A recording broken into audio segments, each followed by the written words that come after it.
Hola amigos, ¿cómo andan? Bienvenidos a una semana nueva en este desarrollo de la historia que estoy haciendo de Go and Bander. Hoy los voy a invitar a que vean cómo es el proceso del letreado, y mientras estamos viendo esto del letreado a mano de las páginas, quiero contarles por qué para mí es tan importante, no solo esto, sino otras cosas, pero el letreado es una de las cosas que me parecen muy importantes para darle una identidad única a la obra que cada uno está haciendo. ¿Y qué es este concepto de obra de autor, ¿no? Que una obra solamente la pueda hacer el autor y que no la pueda hacer otra persona. Para hablar de eso, primero vamos a empezar hablando sobre lo que es una obra de producción más industrial, que es la típica que todos nosotros conocemos, por ejemplo los mangas o el cómic americano, en donde la producción de una historieta se basa en que muchas personas trabajen en ella, ¿sí? Por ejemplo, la historia la escribe un guionista, después un dibujante hace los lápices, muchas veces varias personas hacen el trabajo de entintado, a veces mientras una persona distinta entinta los personajes, hay otra persona que entinta todo el resto. A veces esa otra persona no sale el nombre en los libros. Esto pasa mucho. Yo por suerte, las veces que trabajé y que hice ese trabajo, mi nombre sí salió en los libros, pero muchísimas veces esto no pasa. Y pasa lo mismo con el coloreado, ¿sí? El coloreado lo hacen un estudio de coloristas muchas veces, y eso significa que son varias personas los que trabajan en el color de un cómic. Entonces, aunque ustedes vean el nombre de una sola en la tapa de un libro, realmente igual el colorista no sale en la tapa del libro, pero en los créditos del libro, si ven al colorista y es un nombre solo, lo más probable es que sean varias personas que están trabajando ahí. Y lo que termina de hacer esto es que la historieta en general sea el producto de muchas personas. Por lo tanto, termina siendo un trabajo que no tiene toda la identidad que podría llegar a tener una obra que solamente la hace un solo autor.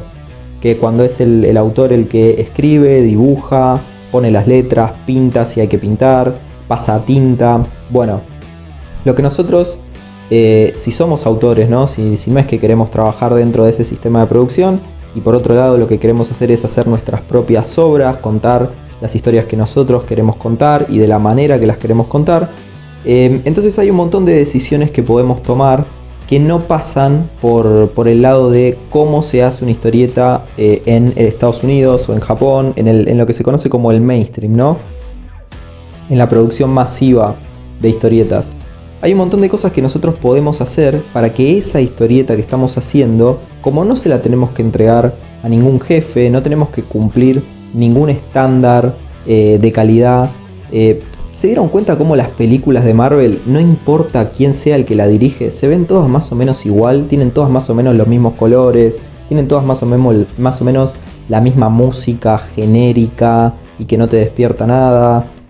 Son todas como hamburguesas de McDonald's, ¿sí? O sea, vos vas a McDonald's, comes una hamburguesa de esas, es rica, pero sabés que si vas al McDonald's de Estados Unidos, si vas al McDonald's de Japón y si vas al McDonald's de África, van a ser todas más o menos iguales las hamburguesas. Siempre vas a saber cómo va a ser el sabor, no importa quién sea el que la preparó y no importa con qué carne la hizo, más o menos son todas iguales. Bueno, cuando nosotros hacemos una historieta, lo ideal sería que seas una historieta que solamente puedas hacer vos. Y hay un montón de maneras con lo que lo podés hacer. Principalmente son todas decisiones que tienen que ver con el estilo, ¿sí?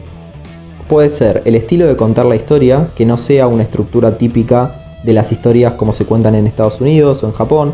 Ejemplo, cuando vos publicás una historieta todos los meses en una revista, como puede ser Batman o puede ser un manga en la Shonen Jump, siempre tiene que tener más o menos la misma cantidad de páginas, que son 22, 24 para los cómics, y para los mangas suelen ser 19 si son un manga semanal. Cuando vos haces una historieta por tu cuenta, no tenés por qué respetar un límite de páginas. En general, cuando los autores tienen que respetar un límite de páginas, a veces se nota que hay ciertas partes que están rellenadas, hay veces que se nota que hay ciertas partes que están estiradas, o que ahí había que hacer tiempo. Hay veces que pasa lo contrario, se nota que no les entra toda la historia y empiezan a comprimirla. Bueno, eso pasa por todos esos límites que uno puede tener. Después está el tema de la temática de qué tiene que pasar adentro de la historia. Muchas veces nosotros decimos, bueno, tenemos que tener cuidado porque si esto lo van a leer niños, entonces no puedo meter ciertas cosas, lo cual está bien. Siempre hay que pensar en el público, pero hay que saber entender que no hace falta darles exactamente lo mismo que ya consumen todos los días en Netflix, que ya leen todos los días en internet, en sus mangas de todos los días, por ejemplo. Y entonces, cuando vos sos un autor y no tenés a nadie que te venga a decir lo que tenés que hacer, por ahí podés aprovechar y tomar ciertas decisiones. En el caso de este manga que estoy haciendo yo, la decisión, la primera que tomé en cuanto a lo estético, en cuanto a cómo se va a ver este manga y qué puedo hacer yo para que este manga solamente lo pueda hacer yo y que no pueda venir otra persona y dibujarlo igual, lo primero que dije es, lo voy a hacer todo a mano, tipo completamente a mano, en tradicional. Excepto por supuesto el coloreado, ¿no? Esto fue antes de decidir que lo iba a pintar. Pero dije, lo voy a hacer todo a mano.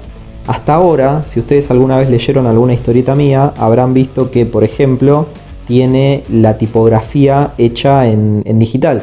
A pesar de que a mí me gusta mucho escribir a mano y creo que tengo una letra que se entiende y que está buena, que tranquilamente cualquiera la podría leer sin problemas, me pasó que, como yo quería que mis historietas se vieran entre muchas comillas profesionales, la manera profesional en la que se hace hoy en día es que se pone la letra con la computadora. Pero después me di cuenta con el tiempo, y gracias a por ejemplo gente como Ed Piskor y Jim Rack, que son dos autores estadounidenses independientes, pero que aún así trabajan para las grandes editoriales. Ed Piskor hizo su historieta de los X-Men que se llama X-Men Grand Design, se consigue en alguna que otra comiquería y es muy interesante. Ellos tienen como esa filosofía de que lo que vos haces en la historieta lo tenés que hacer todo vos, incluido las letras, y que eso le da cierta personalidad. Por ejemplo, si yo hiciera la historia, la dibujara y lo mandara a que lo entintara a otra persona, le quita personalidad. Si yo hago la historia y lo mando a que lo coloree otra persona, por ahí la puedo hacer en más tiempo, hacer más capítulos en menos tiempo, quiero decir. Pero por otro lado, no termina de transmitir esta sensación de que es una historieta que solo yo puedo hacer. Cuando vos alguna de las partes las reemplazás por otra persona, ya deja de tener cierta identidad propia. O por lo menos eso es lo que me pasa a mí. Y estos muchachos lo que decían es, nosotros no aceptamos que nos vengan a decir que tenemos que ponerle una tipografía con computadora. Es tipo, mirá, la letra la hago yo. Si te gusta bien y si no, también. Y a favor de ellos, escriben muy bien, o sea, su letra es muy linda. Y yo me di cuenta que la letra que hago yo me gusta. Sí, estoy inspirado principalmente en las tipografías que tenían los cómics en los 90, que eran los que yo leía cuando era nene, y que en esa época toda la tipografía se hacía a mano, ¿sí?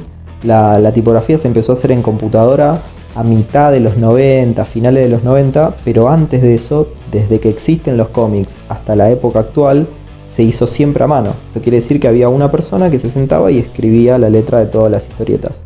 De la misma manera que hasta que se inventó la tableta gráfica, el entintado siempre se hizo a mano con tinta china, microfibras, pinceles y plumas.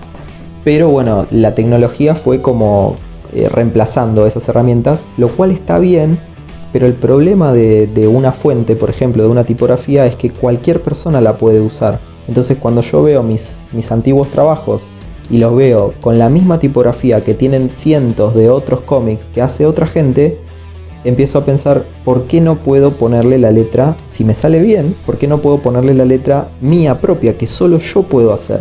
Ninguna historieta se va a parecer a la mía porque solo yo puedo hacer esta letra. ¿Se entiende a lo que voy? Ninguna historieta se va a parecer a la mía porque solo yo puedo dibujar como dibujo yo. No estoy tratando de copiarle el estilo a nadie, entonces solo yo puedo dibujar así. No estoy tratando de pintar como pinta otra persona. Entonces solo mi historieta se va a ver así y no se va a parecer a ninguna otra. Si bien ustedes vieron en varios de estos videos que yo tomo referencias de otros autores. En el video anterior mostré unas páginas de Immortal Hulk al final del video, en donde estaba Hulk con toda su musculatura y yo la tomé de referencia para que el dibujo que estaba haciendo yo del papá del protagonista se viera musculoso. No copié el dibujo, no copié los músculos, ni siquiera me fijé exactamente cómo era que hacía las venas o la sombra, pero quería tenerla cerca como inspiración, como bueno, veo eso y mirá, este autor lo dibuja muy bien, entonces quiero tenerlo cerca, quiero tenerlo fresco, a ver si a mí me llega a salir por lo menos algo que esté bueno también. No se trata de copiar, sino de bueno, ver qué es lo que hace, qué es lo que hacen los que saben, ¿no? Y bueno, esa es otra de las decisiones, ¿no? La tipografía y la identidad propia de la obra.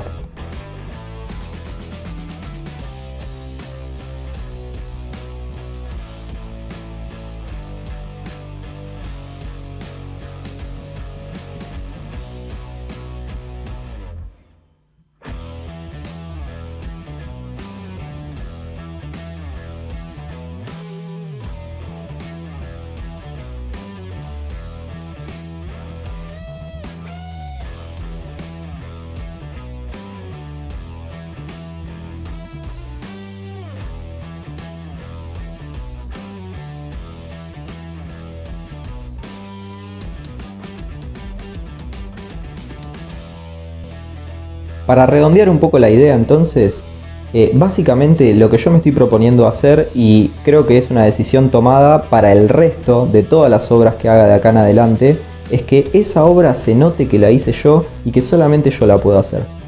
Ustedes se van a dar cuenta cuando ven autores a los que por ahí siguen o admiran. Voy a poner un ejemplo muy claro: Salvador Sanz, Quique Alcatena, que son gente a la que yo conozco y a la que admiro un montón.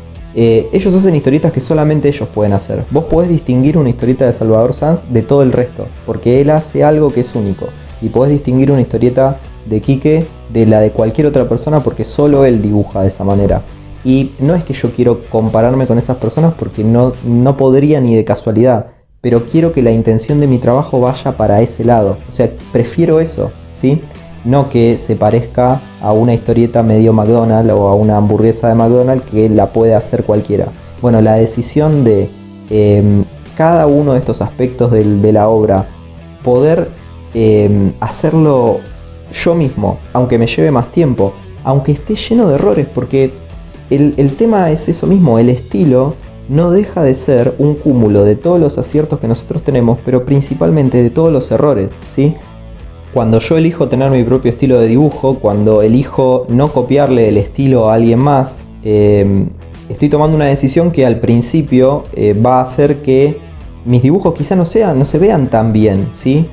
Cuando uno le copia el estilo a otra persona, lo primero que vas a lograr es que es mucho más fácil copiar que inventar algo propio. Y por otro lado, esa persona ya resolvió todas las cosas que hacen que ese estilo se vea profesional o que se vea bien. Entonces, cuando vos copias ese estilo, lo primero que va a pasar es que la gente va a decir: che, qué bien que dibujas, qué profesional que se ve lo que haces. Y en una primera instancia por ahí se siente bien eso, está bueno que la gente te diga: sos bueno haciendo lo que haces, eso es interesante. Pero después nunca vas a hacer otra cosa que la versión de no sé, la versión subdesarrollada de ese autor que es tan bueno. Eso pasa mucho cuando un dibujante tiene un estilo que está bueno. Un montón de otros dibujantes que no tienen el amor propio o la paciencia para desarrollar un estilo propio, simplemente siguen esa corriente y lo copian, y no dejan de ser una copia entre comillas barata de eso. Cuando vos tomás la decisión de desarrollar un propio estilo, ese estilo tuyo va a llevar años hacerlo bien, va a estar lleno de errores, incluso después de muchos años de practicarlo va a estar lleno de errores y va a estar evolucionando constantemente. No va a ser algo a lo que la gente esté acostumbrada. Entonces, por ejemplo, mucha gente te va a decir: che, me gusta pero se ve raro, o esto no es a lo que estoy acostumbrado. A mí me pasa muchas veces. A mí, como me gustan los cómics americanos y el manga por igual casi, entonces me pasa que la gente no sabe dónde encasillarme. Me dice: vos decís que lo tuyo es un manga, pero parece más un cómic americano. Y la gente que le gusta el cómic americano me dice, vos decís que te gusta el cómic americano, pero lo tuyo parece más un manga. Y en realidad, yo qué sé lo que es. Es lo que me sale de dibujar a mí. Lo que a mí me interesa es que cuando vos veas un manga, una historieta hecha por mí, digas, eso lo hizo Lea. Ya sea porque está mal dibujado, o porque está bien dibujado, o por el estilo, o por la letra, o por lo que sea. Pero que cada cosa que veas de un dibujo mío, o de una historieta mía, te diga, eso lo hizo este autor y solamente ese autor. Entonces, la decisión de que no solo los dibujos a lápiz, no solo el guión, no solo la tinta, no solo el color, sino que también las letras estén todas hechas por mí, va de la mano de eso. Que cuando vos veas una historieta mía, digas, esta historieta solamente la puede haber hecho Lea. Y ese es el consejo que les doy para esta semana. Si ustedes quieren ser autores, propónganse hacer historietas que solamente ustedes puedan hacer. Hablen de los temas que a ustedes les interesan.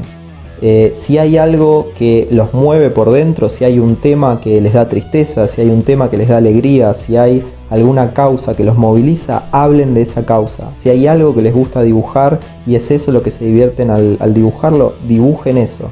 Y si lo que les satisface es, como en mi caso, ponerle las malditas letras a mano a la historieta, pónganselas, aunque la gente les diga eso es poco profesional, aunque cualquiera les diga no se hace, rompan algunas reglas y van a poder darle mucha más identidad a lo que hacen, y es algo que no va a pagar sus frutos, no va a dar sus frutos al principio, va a llevar tiempo, pero a la larga el que era el clon de otro dibujante no se va a acordar nadie de él, y de ustedes se van a acordar, ya sea porque dibujen bien o porque dibujen mal, pero eso no es lo que importa. Se van a acordar porque dibujan como solo ustedes pueden dibujar y cuentan las historias que solo ustedes pueden contar.